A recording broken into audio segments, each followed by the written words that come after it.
asyhadu Muhammadan abduhu wa rasuluh sallallahu alaihi wasallam dan nabi ba'da amma ba'du. Baiklah, pada petugas silakan pimpin doanya. Baik, untuk memulai pembelajaran kita pada hari ini, mari kita terlebih dahulu berdoa. Berdoa selesai. Baiklah, apakah ada yang tidak ada bulan? Punya Pak berdoa juga. Berapa orang tidak ada? 5.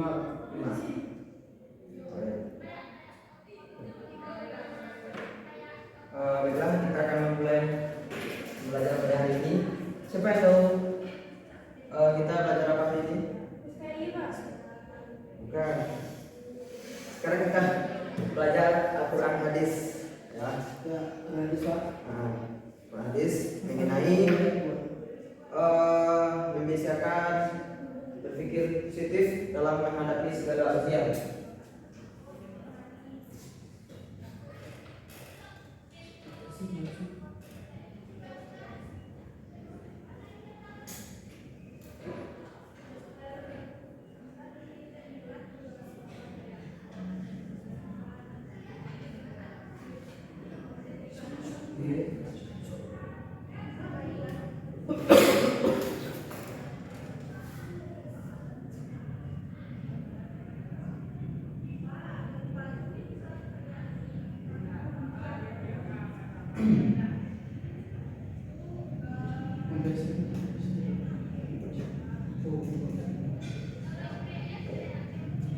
Nah, siapa yang tahu apa itu pengertian dari ujian?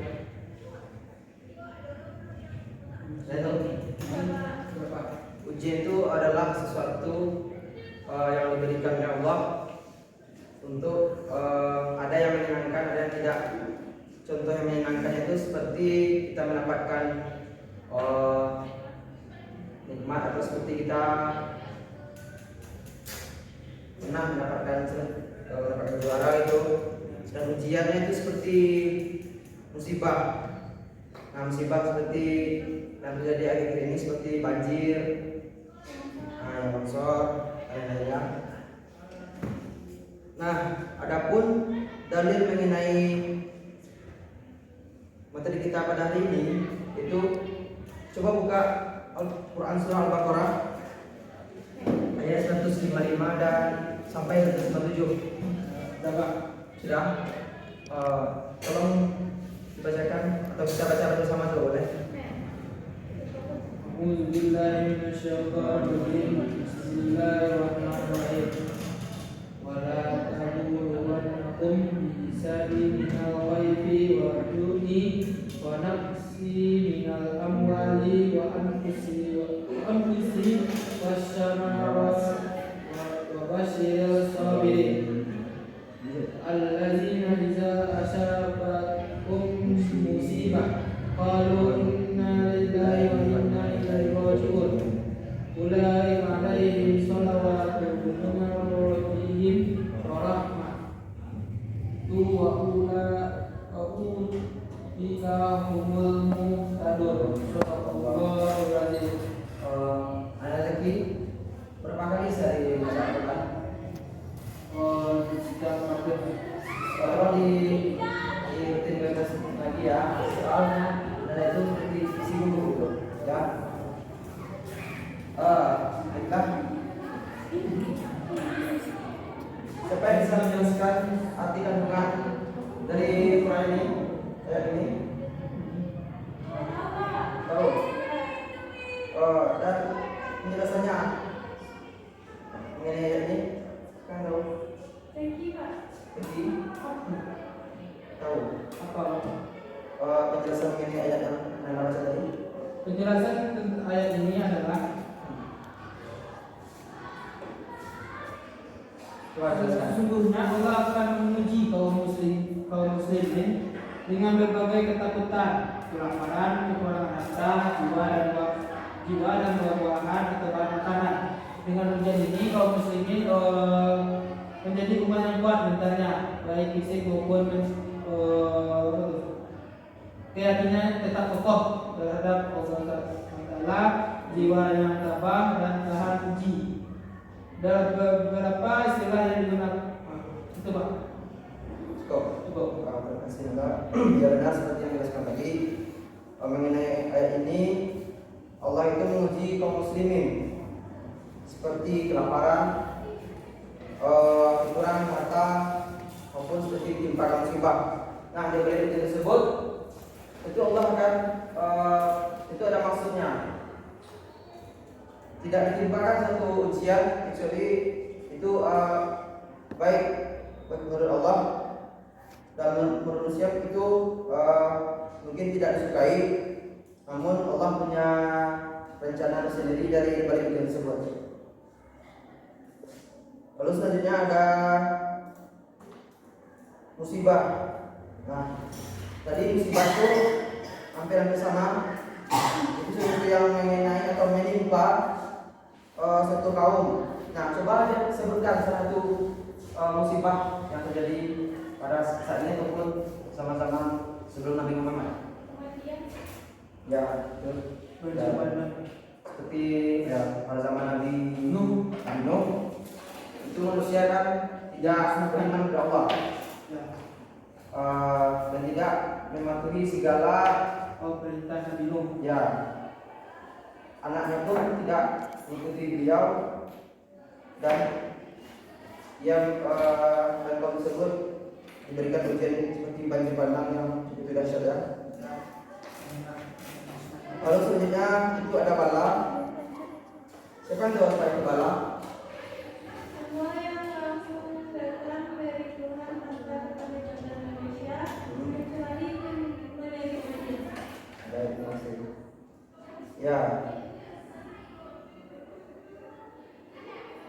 bala ya, habiskan.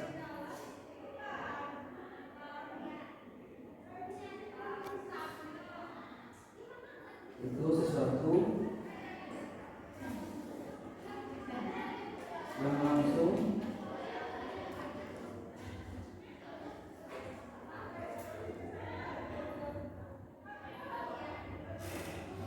sumber benar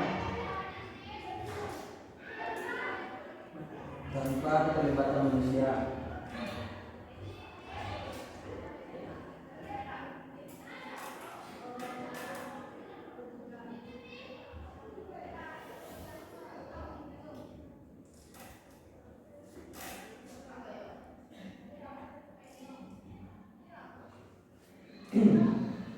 Nah, adapun bala di sini itu Bala ujian.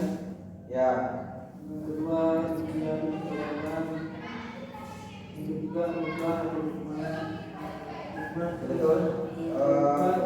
Bala atau ujian menimpa seorang dapat menyebabkan cara Tuhan mengampuni dosa mereka, menyisihkan jiwa dan meningkatkan derajatnya. Baik.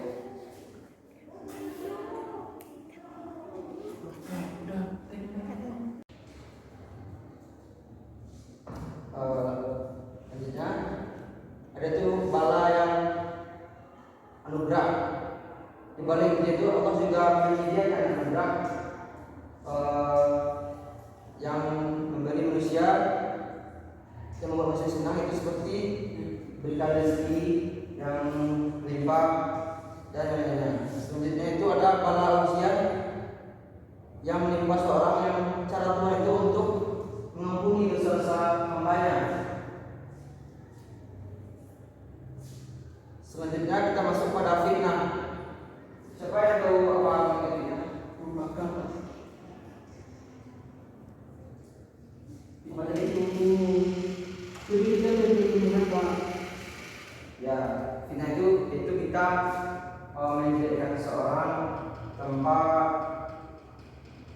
tahu yang sebenarnya, tanpa pembuktian jelas.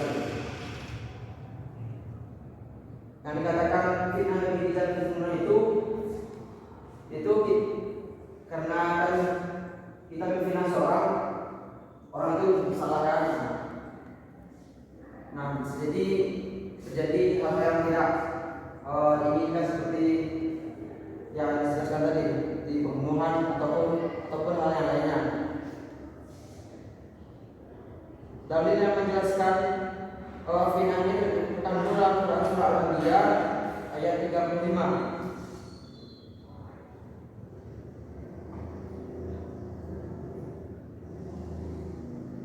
Nah, selanjutnya itu termasuk pada keniscayaan ujian. Itu terdapat dalam surat Al-Imran. Ya, coba Anda lagi bacakan. A'udzubillahi minasyaitonirrajim. Bismillahirrahmanirrahim. Latublawunna fi amwalikum anfusikum wa la tasma'unna minal ladzina utul kitab wa min qablikum wa minal ladzina asrafu azabun wa in tasbiru wa tattaqu fa inna dzalika minal azmi umur. Sadaqallahu alazim. Ya, coba Anda bisa bacakan terjemahannya. Baik Pak, terjemahan dari Quran Surah Al-Imran ayat 186. Kamu sungguh-sungguh akan diuji terhadap hartamu dan dirimu, dan juga kamu akan diuji dan akan mendengarkan dari orang yang diberi kitab sebelum kamu dan dari orang-orang yang bersekutukan Allah. Gangguan yang banyak yang menyakitkan hati, dan bersalah dan bertakwa pada dirinya, dan juga itu termasuk urusan yang paling diutamakan. Ya, bismillah. Penjelasannya ini itu terkandung tentang kemuliaan orang-orang yang sabar dalam menghadapi cobaan.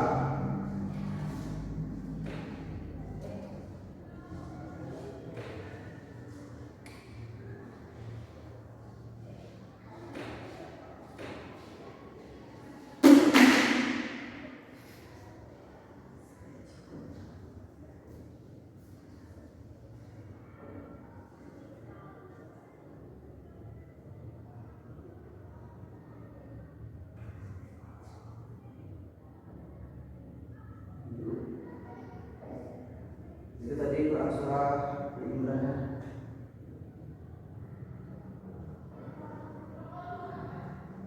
Imran ayat 196.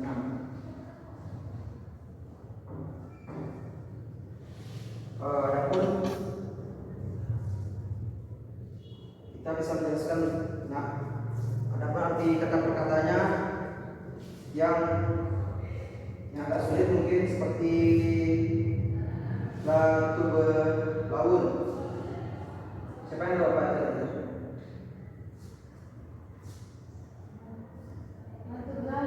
Kamu akan diuji. Betul. Ya, laun itu artinya kamu akan diuji. Itu berupa mungkin seperti ujiannya seperti harta maupun keringanan juga ataupun yang lainnya.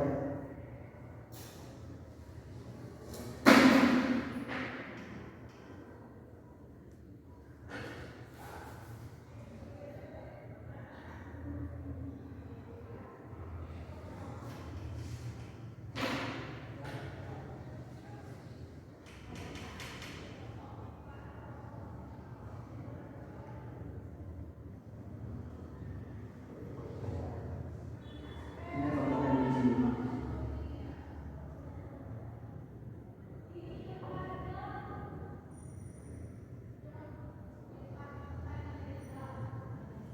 Selanjutnya Allah juga berfirman pada Quran surah Al-Furqan ayat 75 sampai 76 yang artinya langsung ke Bapak baca saja. Mereka itulah orang-orang yang dibatasi dengan martabat yang tinggi dalam surga karena kesabaran mereka itulah dalam kesabaran mereka, dan mereka itu disambut dengan penghormatan dan ucapan selamat di dalamnya. Mereka kekal di dalam surga tersebut, dan surga itu sebagai tempat menetap atau tempat kediaman yang terbaik.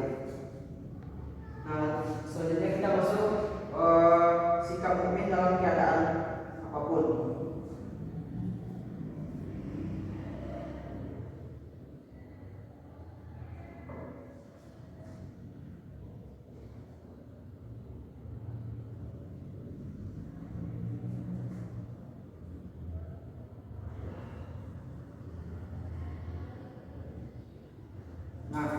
sikap di sini,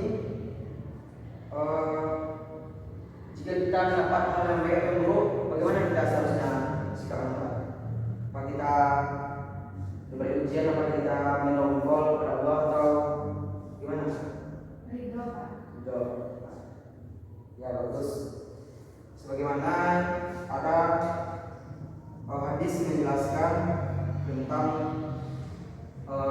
sikap seorang mukmin itu yang harus dilaksanakan, itu pada hadis riwayat Muslim yang dari Suhaib dan hadis Tirmizi dari Mus'ab bin Sa'ad, yang dijelaskan dalam hadis tersebut. Dari Suhaib berkata, Rasulullah SAW bersabda, perkara orang mukmin itu mengagungkan sesungguhnya semua perihal yang baik yang tidak dimiliki oleh seorang mukmin itu, bila ditimpa kesenangan atau hal yang baik, ia bersyukur. Nah, bersyukur itu baik baginya, dan bila ditimpa musibah, ia bersabar, dan sabar itu baik baginya. Tadi dari penjelasan hadis tadi, siapa yang bisa menjelaskan maksudnya? Salah. Hadis yang mana? Yang tadi hadis riwayat Muslim tentang sikap seorang mukmin itu dalam keadaan apapun. Menurut pemahaman saya, Pak, ketika seseorang muslim itu ditimpa kesenangan, ia bersyukur. Namun ketika ia ditimpa oleh kesusahan, dia tidak bersyukur, karena disitulah kunci bagaimana seorang muslim itu reda terhadap ketentuan. Bagus, terima kasih. Nah, selanjutnya itu yang terakhir ya, mengenai cobaan bagi orang mukmin. Itu terdapat pada hadis riwayat Tirmizi dan dari Mus'ab bin Sa'ad, yang mana hadis ini menjelaskan bahwa dari Mus'ab bin Sa'id dari ayahnya, dia berkata, wahai Rasulullah, manusia manakah yang berujiannya? Lalu beliau menjawab, para nabi. Kemudian yang semisalnya itu seseorang yang sesuai dengan kondisi maupun kondisi agamanya, dan apabila agama itu kokoh, maka semakin berat juga ujian yang ditimpakan.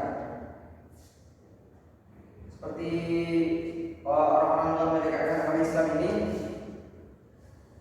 jika ia semakin sungguh dalam menghadapi ujiannya, maka ya Allah akan menambahkan juga derajat baginya. Nah, mungkin sekian materi kita pada hari ini. Siapa yang bisa menyimpulkan?